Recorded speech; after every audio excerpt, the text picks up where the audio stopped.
Get to the bottom of what's truly healthy in this crazy, complex world, so you can take back what is rightfully yours. Welcome to the Health Sovereign Podcast. This is your host, Logan Christopher. Hello and welcome. I'm Logan Christopher, and here with my good friend, Steve Young. Steve Young is an amazing, amazing person. I think this is saying a lot. If I had a health problem, I would want Steve in my corner. Like, I know a lot of health, but I would consider him as sitting on that board of advisors. And furthermore, he surrounds himself with other incredible health-thinking people that would sit on his board of advisors as well. So we're going to be talking about some deep subjects. The first thing we're going into is the root causes of health and disease. So much of healthcare is focused on symptoms or really just not getting to the root. Yet, if we get to the root, we can actually solve things. So it's a deep subject, and it should get more airplay than it does across many different places. That's what we're diving into at the start of this. So welcome, Steve. Yes, thank you. I'm excited to discuss this because I feel like there's such a need for everyone to not only understand what's really happening, but a need for, and I rarely use the need word, but in this case, I feel like it's necessary, a need for people to take individual action to really steer this ship a different direction. Right. So the whole purpose with health sovereignty, I know this is something you've done, kind of looked at all the big systems and what could be done with them, and really that we need a new system, a new way of looking at health.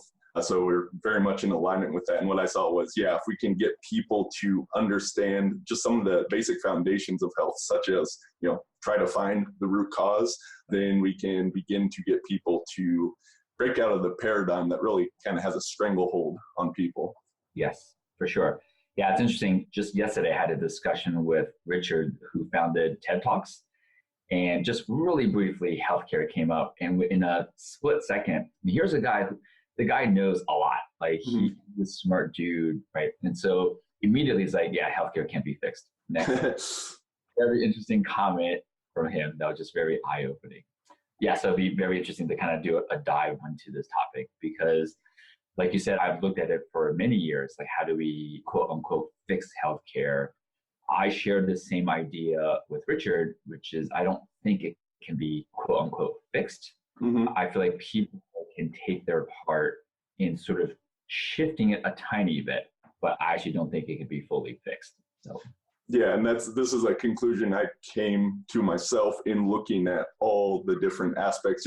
And the reason it can't be fixed for people not familiar is basically there are just too many way too strong reinforcing loops, kind of institutions that are in place that have no incentive to fix things. Therefore, it can't really be fixed. What can be done on an individual level is, I term it opting out of the system, right? And we can basically establish our new system or new way of looking at things, because along with that system that can't be fixed, part of the problem is just the definition of health. We don't really have healthcare, we have disease care. It's like we're only going to look at you or do anything once you already have problems, rather than building a strong foundation so those problems don't even pop up in the first place. And how I look at health, how you look at health is very different than like health. Most people see it as the absence of disease, but that's not a good definition of health. Yeah, for sure. We live in a disease management system, right? I would use those exact words carefully because it is about managing. And if you think about it, management, what does that mean? It means, well, let's make sure we always oversee it. And so that's the system we're in because it is the most profitable system for the corporations, right? So when people tell me, fixing healthcare and all that stuff, my question to that person usually is, do you own a 401k? They're like, yeah. I was like, well, you're technically contributing to it, right? Because you own stocks of the very corporations that now have a fiduciary responsibility to eke out more profits and thus and so on and so forth, right? So it's tied into so many things. I will say that before we do a deep dive into root causes and stuff, I recently have come to the conclusion that there is a way to shift it, which is, imagine if every listener of this podcast did this when they go to their traditional doctor, because it's kind of hard for most people just like immediately opt out, right? That would be amazing. probably not the case. You need a lot of education to be capable of doing that. And Exactly. you and I have studied this area for years and years, so we can do that. But yeah, the average person, if you just opt out into nothing, you're kind of leaving a void. And that would not be helpful. And so what I recommend doing is when the doctor gives you a label, also known as a diagnosis, you simply just immediately ask him or her, what's the root cause of this? And of course, their answer is going to be, we don't know. However, if this happens every day for a year, it starts to pull them out of the matrix, and they kind of realize, wait a minute, this system that we operate in, that I've been operating potentially for decades, does not find root causes. And therefore, they will go and read the research and figure stuff out. Like you and I, there was no special school we went to that taught us the secrets. It's just basically the information is out there, and the doctors are not seeking that information because they don't know what they don't know. They don't know that they're not finding root causes, right?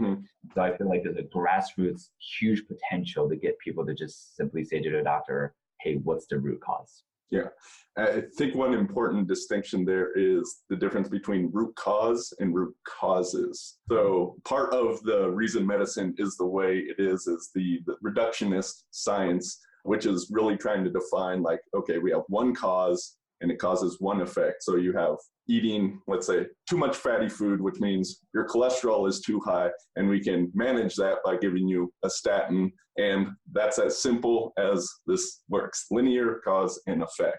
But really with, especially lifestyle diseases, I mean, we can say root cause if you have like a Ebola infection, I mean, there's probably even related things there, but we can pretty much pinpoint it on one thing there. But high cholesterol or diabetes, there's a whole bunch of different factors at play here. So yeah, it's definitely agree with that question. And I want people to understand root cause versus root causes, because when we're talking biology, it's very complex systems and very complex feedback loops. So there generally is not going to be a single root cause to any issue that you have. Yeah, definitely. That's a great distinction and clarification. Yeah, definitely the question would be root causes. I'm just thinking back to 8,000 patients later. Yeah, I don't think there's ever just a root cause. Yeah. Definitely, for sure. And it goes deep. A lot of times, like when I went to, really my doctors in physical therapy, we were under the illusion that we were treating root causes. Right? Like, hey, you have someone with back pain, the root cause is the tight hamstring, right? But that's really not the root cause, because the root cause could be the fact that they behaviorally never stretch and they sit all day, right? And so we were really just ending our search for root cause and causes at purely the static biomechanical reality. There's no discussion on behavior and emotion and so many other variables. So yeah, definitely the true root cause is, one, I found that it's never where the symptoms are, start with that. And it could be so removed and so hidden that it is a little bit more complicated. Yeah, absolutely. And how the environment plays a role into those behaviors and all that. So really, is there ever an actual root cause? Because the mind likes to divide and make distinctions between things, but we could always go back more and more steps to what caused certain things. But I think the key point is, you may never get to a root cause necessarily, but if we can find something that's close there, it's at least a key leverage point, whether this is a physical thing, a mental, emotional thing, finding the areas where there's leverage that really is more impactful, that is somewhere at the root, not just at the symptom level. Yeah, for sure. Yeah, I think the practice of finding root causes, because that's not a thing that's taught, it becomes a not practiced practice, right? And so not many people are really efficient at it. And it does take a lot. Like, to give you an idea, I've had cases where, give you a great example. So a patient came in really for hip pain, but I asked her about her health, and she was put on high blood pressure meds and a diabetes medication. And it was around the same time. So I asked her, I was like, well, what happened around that time in your life? And so she shared with me 6 months prior to that, like her husband died.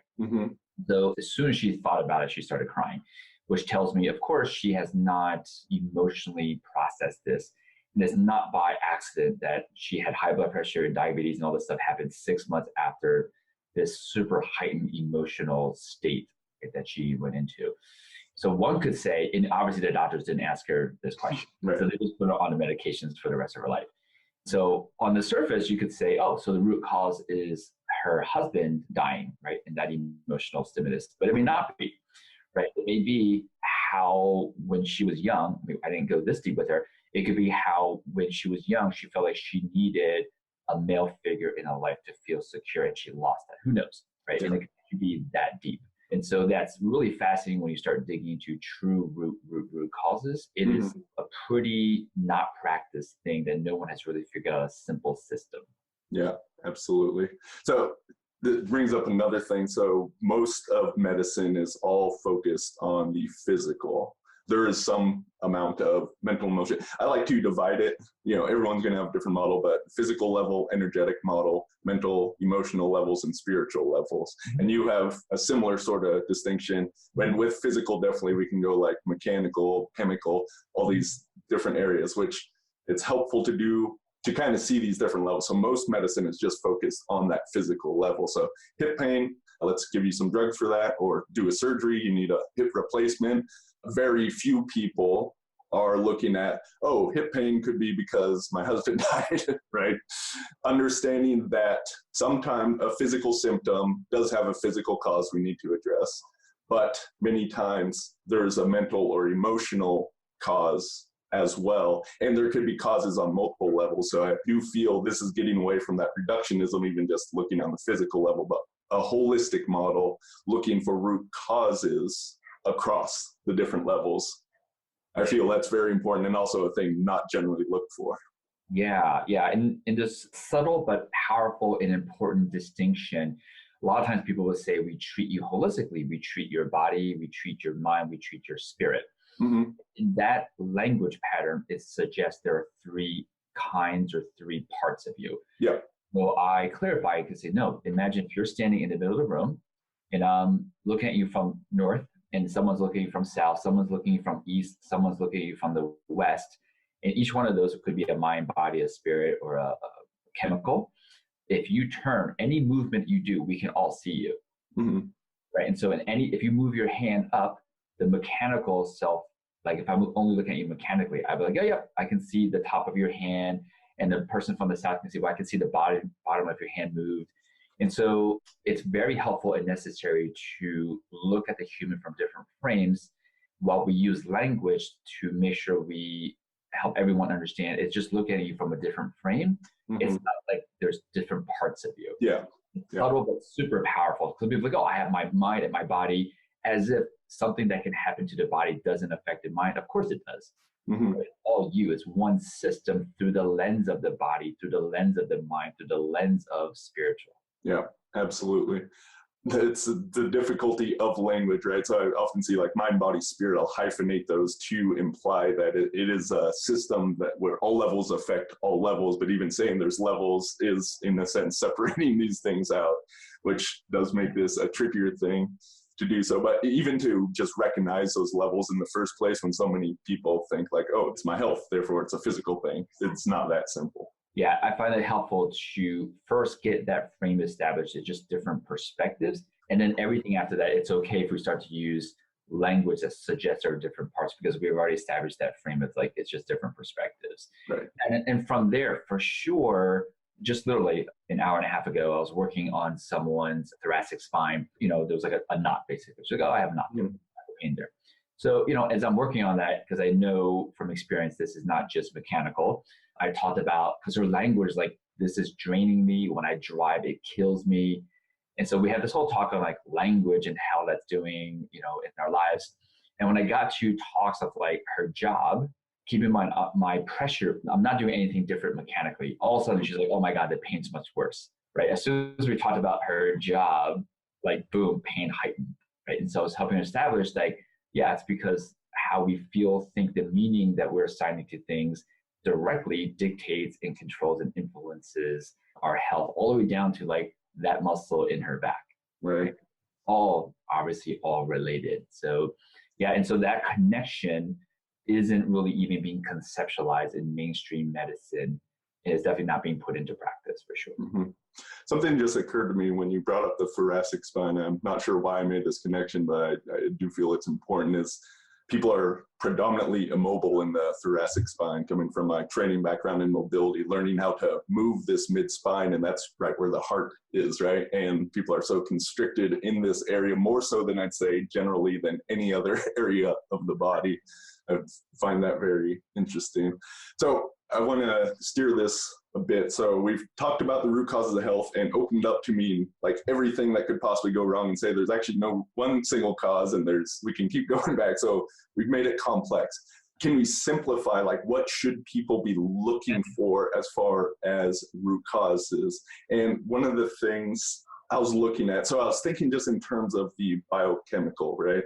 So nutrients coming in and toxins going out. You have inflow and outflow, and very important. And I realized, oh, this is a reductionist thing, but it can be expanded. The same inflows and outflows works across the entire system. So we can talk about negative emotions, like getting stressed from work coming in. Is your body properly handling those? So I think there's inflows, outflows, but also like a structurization or a transformation in the body. But really, this can be looked at on all the different levels we talked about, even though they're not separate levels, and also kind of fractally, like we can look down to a cellular level, or we can look at like a human level.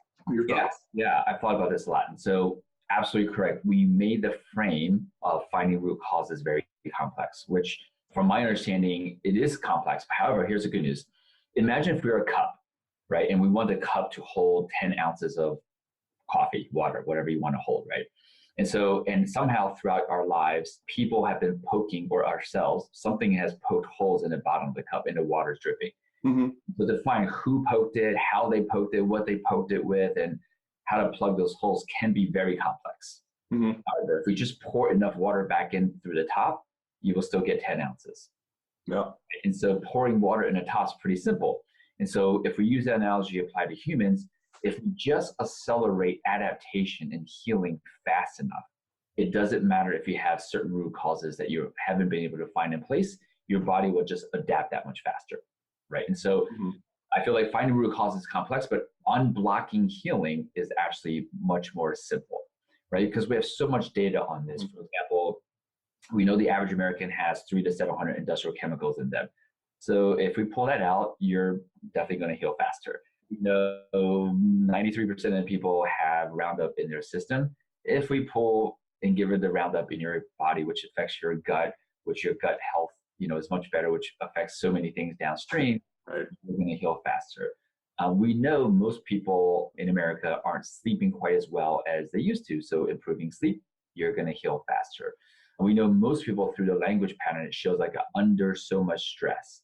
Right. And so if we just gave them some language and even higher level strategies of frames of reality, so they don't live in linear stress, or some tactical things, just working on their breathing, right, to get out of that constant chest breathing, fight or flight state, they're going to heal faster. Right. So the beauty of it is to enhance adaptation and healing could be a handful of simple things. And just by doing those things, we can accelerate the adaptation so well, like pour enough water, we get the 10 ounces back in the cup. Mm-hmm. Yeah, this goes back to what the definition of health, the one I like, is the ability to handle stressors. And if you're healthier, you can better handle stressors. If you're not as healthy, you can handle less stressors. And whether this is like chemical stressors, such as glyphosate, or stress from your work, stressors really expand across all these different levels as well. So if we can enhance that ability, that is the cool and simplifying part of this. It doesn't really matter if you have X, Y, or Z autoimmune condition or diabetes or whatnot. Essentially, the root causes of many of these things does come down to toxicity overload, the inability of the body to process things.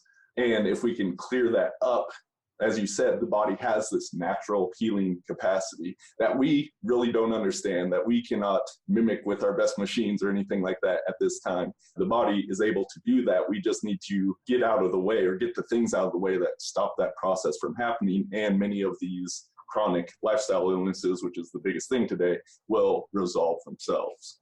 Yeah, that's exactly right. And so it's a whole different paradigm. We totally scratch disease and labeling people. We just go with how do we just accelerate and enhance your body's ability to adapt? It's a much more simple model than the whole disease paradigm, right? So just scratch all that. Right. Like, for sure, if we can just triple, quadruple, even 20% increase in people's ability to adapt, many of the symptoms go away anyway. Mm-hmm. Much better model. So reducing toxic load, all the different levels. So whether that's big stressors, chemicals, personal care products are one of the worst things, water supply, all these different aspects, reducing that. And what are some of the other important elements? Yeah, healing the gut, 90% of the people, your gut's off, right? And so simple thing like, how's your poop been in the last 30 days? Has it been same time of day? Good indicator. Solid. If it hasn't, then there's something going on with your gut, right? And so the healing the gut, eat fibrous foods, eat fermented foods. Most people, they may want to do something like to minimize the pathogenic bacteria that's currently overgrowing. Mm-hmm. Be some colloidal silver, some oregano oil, standardized carbachol, some stuff. A bunch of herbs can do this, and then go into a process of healing the lining, and then go into the process of inoculating with healthy bacteria, sort of in that order, ideally. Just mindfulness practice is huge. I'm a huge fan of, you can like wiggle your finger 100 times. I've said this a lot in videos. Or you can just focus on breath work, 5 seconds in, 5 seconds out, inhale through the abdominal. It's one of my favorite things to do when I'm in like conferences and meetings, just like look at everyone's breathing rate. It's scary. Like most people are chest breathing at about 1.5 to 2 seconds per breath. Mm-hmm. And there's correlational, not causational, correlational studies between respiratory rate being inversely related with longevity. Right? Mm-hmm. Like, the breaths that we take in a minute, the faster you breathe, the less long you live, right? It's correlational, not causation, of course. Right. Slowing down breath is huge for humans. Yeah. And I just want to point that out to help kind of drive this home. So think about the breath you're getting in. Is that going deep, or is that a shallow breath?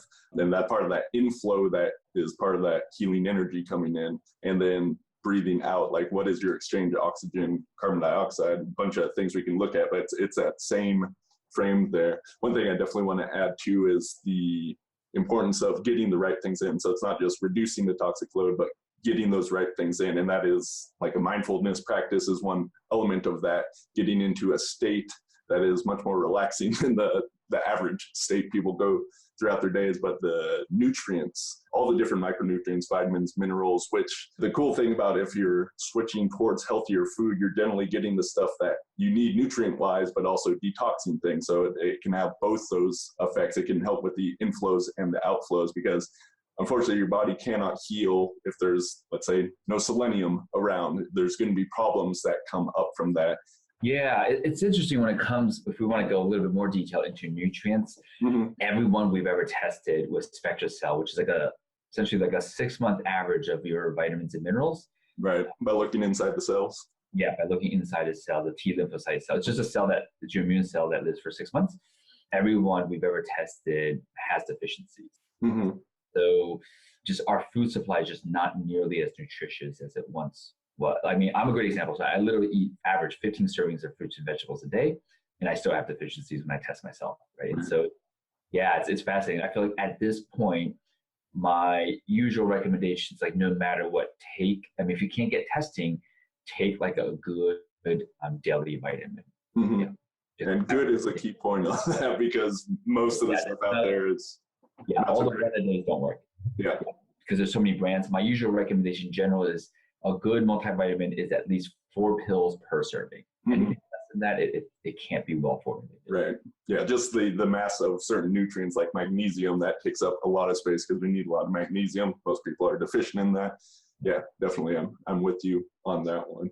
Yeah. And just those simple actions that we just talked about can happen. We've seen it have profound effects on people's labels, right? Their symptoms. Yeah. I want to say this just for people that may not be used to this frame of thinking. For various reasons, people have certain different symptoms. Like, why do these toxicities and nutrient deficiencies arise as cancer in one person, just chronic pain in another person, diabetes over here, even though it may be the same causes.